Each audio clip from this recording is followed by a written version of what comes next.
जय श्री झूलेलाल। सिंधी समाचार राजस्थान में तव्हांजो स्वागत आहे। ॿारनि खे फ़ोन केरु वठी ॾींदो आहे? माता पिता।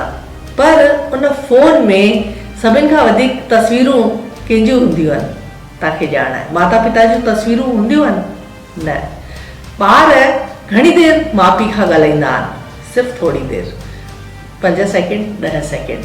ऐं जेको बि पाण फ़ोन वठी ॾियूं ॿारनि खे, उन में न पंहिंजूं तस्वीरूं हूंदियूं आहिनि, न हू पाण खां ॻाल्हाइणु चाहींदा आहिनि, न हू पाण सां गॾु वेहंदा आहिनि, न ई पंहिंजा फ़ोटो उन्हनि जे फ़ोन में हूंदा आहिनि। इहा ॻाल्हि सभु जॻह ते लागू नथी थिए, किथे किथे, कि जेको ही वक़्तु आहे इन में पंहिंजे माउ पीउ सां गॾु अगरि पाण वेही रहंदासीं, छोकी पाण खे सभु शयूं मुहैया केरु पियो कराए?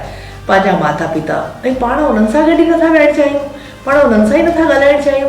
पीउ तव्हांखे छा पियो ॾे? सुख सुविधाऊं, कार, पैसो, ऐं कई बार त पंहिंजा कार्ड बि हूंदा आहिनि जंहिंमां पाण स्वाइप करूं ऐं पाण खे जेतिरा पैसा खपनि पाण खणी सघूं था। पर उन पीउ खां ई पाण का ॻाल्हि चई रखे, का ॻाल्हि सम्झाए रखे त पाण ॿुधणु न चाहींदा आहियूं।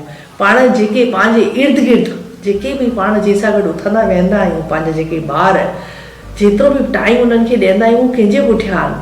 तव्हांजे व्यवहार जे पुठियां। तव्हांखे चाहिनि था।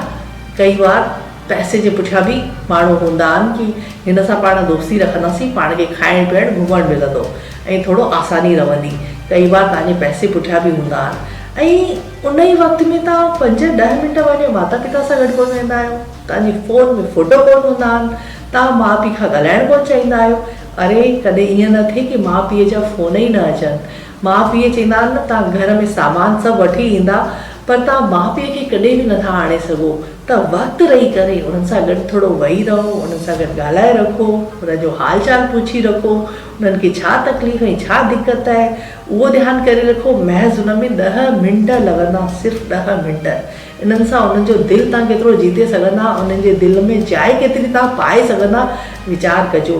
ऐं वठी तव्हांखे हू पिया ॾींहुं सभु कुझु, ॾींहुं तव्हांखे हू पिया, पर तव्हांजे लाइ जेकी ॿाहिरि जी जेकी तव्हां दुनिया ठाहे रखी आहे, तव्हांखे सिर्फ़ु ऐं सिर्फ़ु उहा नज़र थी अचे। उहो हिकु छलाओ ऐं दिखावो आहे। उन में बि रहणो खपिजे, छोकी इहा दुनिया पाण खे जीअण मिली आहे त सभु कुझु हुजणो खपिजे। जीअं पाण खाधो खाईंदा आहियूं, उन में सभु कुझु पाण खे खपे, भाॼी फुल्को अचार सभु कुझु खपे। त ईअं ई जीवन आहे, सभु वक़्तु ॾियो, पर माता पिता खे बि उहो ई वक़्तु ॾियो जेके तव्हांखे फ़ोन वठी ॾीनि, जेके तव्हांखे क्रेडिट कार्ड ॾीनि, तव्हांखे पैसा ॾीनि, तव्हांखे कारूं ॾीनि, ऐं उन्हनि सां गॾु ई तव्हां नथा रहणु चाहियो। थोरो वीचार कजो, वक़्तु रही उन्हनि सां गॾु वेही रखो ऐं उन्हनि जी दिलि में जॻह पाए रखो। जय श्री झूलेलाल।